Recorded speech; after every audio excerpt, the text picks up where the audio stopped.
Our Value of Advice ebook and podcast series is proudly sponsored by MediHelp. Hi, this is Tony at Cover, and I've got the pleasure of speaking to the Financial Planner of the Year 2024, Rudolph Geldenhuys from WealthUp. Rudolph, thank you very much. It's great to chat to you again. It's a wonderful privilege to be here with you, Tony. Thanks for inviting me. Perfect. Rudolph, let's just, for those that haven't seen the original discussion we had, give us a little bit of a sort of elevator pitch, who you are and what you do. So I'm Rudolph. I am 33 years old. I am an independent financial planner at WealthUp, one of 3 senior planners within our organization. And the why behind my what is to help clients manage the tension between the technical side of money, which is everything that we do with the certified financial planner professional designation, and the human side of money, which is everything around the client's hopes and dreams and what they're trying to get to and how they navigate the uncertainty and the fear. Because I find it's in managing the tension between the technical and the human is where we can really make a significant difference to help clients align the what and the how of their financial life to their ultimate why, which is their purpose in this future life that they want to lead. Yeah, it makes a lot of sense. So just tell me, when did you first think that maybe you should enter this, and why did you think that? I actually attempted the Financial Planner of the Year competition twice. So I had my first entry in 2022. And after gaining entry into the competition, I realized that I wasn't quite ready. The first deadline, which was the submission of the financial plan, was just too short a time frame to execute it in the way that I really wanted to do it in an excellent way. So I decided, you know what? I'm not going to disappoint myself if I knew I couldn't deliver my best. So I pulled out of the competition, but promised myself and Lilani that I would enter before the year 2025. No idea why I chose that date, but I had it in the back of my mind, I guess, not to just put it out indefinitely.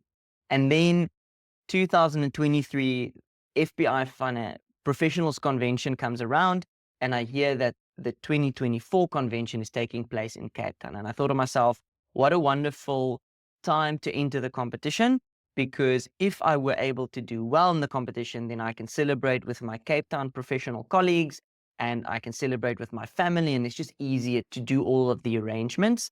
So I pressed the enter button in early 2024, and the rest is, as they say, history. But I had to answer this question most recently around why I wanted to enter. And it was twofold. So firstly, I wanted to overcome some of my own insecurities, just to prove to myself that I can do this, that I've maybe been able to, over the last 11 years in financial services, been able to learn a couple of skills and grow in my own comfort or in my own security that I can do this. So I wanted to get that external stamp of approval. And then secondly, just to grow and become better at what I do. And the competition absolutely stretched me, and it just made me become crystal clear on what I do, but more importantly, why I do it. Mm, mm. Absolutely. And maybe just to go a little bit back, and because one of the benefits for the industry of you having won as financial planner of the year is the fact that you are young, and that it's not somebody with, and no disrespect, I'm an older person myself, but somebody that comes with a whole lot of experience, somebody who's walked the road and slowly but surely built up expertise and experience and that, and then finally entering this competition. It opens up the fact that you can be good at this game at a young age, and you can be successful at it as a young age. So now if you look at the young people, same position as you, maybe 5 years ago, and that sort of thing, what sort of vision would you try to give them as to how do you actually become successful at being a financial planner in today's difficult environment? Because you've got technology to deal with, you've got compliance to deal with, you've got a very difficult economy to deal with. And so becoming an advisor is a daunting task. So what would you share with those guys? I'm extremely privileged to have been awarded the title of Financial Planner of the Year, given not just the fact that I am young, 33, and I also probably look a lot younger. And if I compare myself to previous recipients of the Financial Plan of the Year award, rightly, there are people that are very influential in financial planning. They are forward thinking individuals who are making a significant difference in shaping what we know as financial planning in South Africa. So to be counted among them is quite a thing. And what I would say to not just younger financial planners, but any financial planner is, I think the thing that made the difference from my life, I don't think there should be a rule for everyone, but I think why I was able to get where I am today is because I believe I was called to be a financial planner. I didn't choose this as just a job or a vocation. I didn't stumble into financial planning, but I knew this was the only job for me, that this was something that went beyond just a paycheck, because I believe that we have got a wonderful privilege and responsibility in the lives of clients to make a difference. And technology will always evolve, the complexity will always increase, the regulations will always be there. It will always be a tough environment. And that's the same, I believe, for any industry or profession. But if we are able to clearly come to terms with our own individual why did we decide to become financial planners? Why did we choose this job or profession or calling? And we stick to that. And if that is very closely linked to wanting to help people, wanting to make a difference, and you are good at connecting with someone else's humanity, trying to understand them and help them in the way that they need to be helped, then you will be successful. Whether that is in winning the Financial Plan of the Year title or just having extremely grateful clients that have been impacted, not just in their lifetime, but in generations to come. And it can be successful in the sense where you've got enough financial means to meet the requirements of your family, or it can be success where you are able to build a business that can be listed and that employs thousands of people, where you're not just changing the lives of clients, but you're changing the lives of multiple employees and lifting them up. So success should be personally defined for each individual. But to sit here talking to you about this, Tony, and it's hard actually to fathom that I can be an inspiration for someone else, because I'm still trying to figure out like how to do all of this, how to really still work with clients and how to build a business and how to attract and market and do all this technical stuff. But it's a wonderful opportunity to just encourage someone else to say it's possible and doable and something that should be pursued with all of your intention, that you can turn this profession into a long-standing career that's impactful and that other people will aspire to enter into as well. Mm, mm. And what did it mean to you? How shall I put it? What was the value of deciding who to join with? You with WealthUp, that decision to decide, okay, this is who I'm going to join. What motivated that? Where did that come from? How did you get to decide who you are going to put your future with? I think that just again happened without much necessarily intention on my side. It was just like a wonderful outworking of events. So when I graduated in 2012 from Stellenbosch University with a Bachelor of Commerce in Financial Planning, which again also happened in the most wonderful way. I started in 2010 with a general Bachelor of Commerce. And at the end of my first year, Professor Neil Kricher came and spoke to one of our classes and actually opened my eyes to the reality of this profession, that there is something called financial planning. And this is the job that you would have, and this is the impact that you can make, and this is the kind of people that would fit in really well in the financial planning profession. So in 2011, in my second year, I changed gears from a general BCom to a BCom in financial planning. And 2013, after graduating, the search for work started, and I was confronted with the reality at that stage, which I think young people are still confronted with that reality today, is there wasn't a lot of paid salaried opportunities in financial planning. And I then was at a crossroad. I had to then make the decision around, am I going to see if financial planning is something that could be a career for me, or would I potentially have to change professions completely because I wasn't comfortable actually with the level of responsibility I had at that stage, the next steps I wanted to take as an individual, getting married, starting a family, all these important things. I couldn't do that with the uncertainty of no income, because a lot of people told me at that stage, if you want to make it in financial planning, you're going to have to find clients and you're ultimately going to have to make sales. And in financial planning and in my studies, that was not part of my framework at that stage.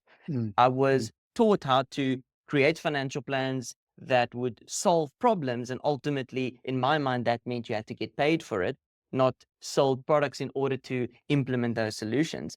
So then I thought either I have to find a job that's salaried, or I would have to leave financial planning and use my academic experience at that stage in accounting and economics and maybe become a teacher, because then at least I can make a difference, but I would be paid a salary. And then thankfully, had an opportunity as a salaried paraplanner. And then a few months later, I got another opportunity within distribution at one of the large insurers. And then thankfully, at my time at said large insurer, I came across Louis and Marius at WealthUp. And then we just got connected. And there was an opportunity there that I grabbed with both hands. And as they say, the rest is history, because it's been 9 years at WealthUp now, out of my 11 years in financial services, out of my 33 years of being alive. So a third of my life have been spent in financial services and predominantly within our organization. Yeah, no, it's been a message that I found from that I received from most of the guys that I've interviewed so far, the financial planner of the year winners, is those people around you, the people that you have thrown your sort of lot in with and decided that together you're going to build something. And the same with the so-called internships.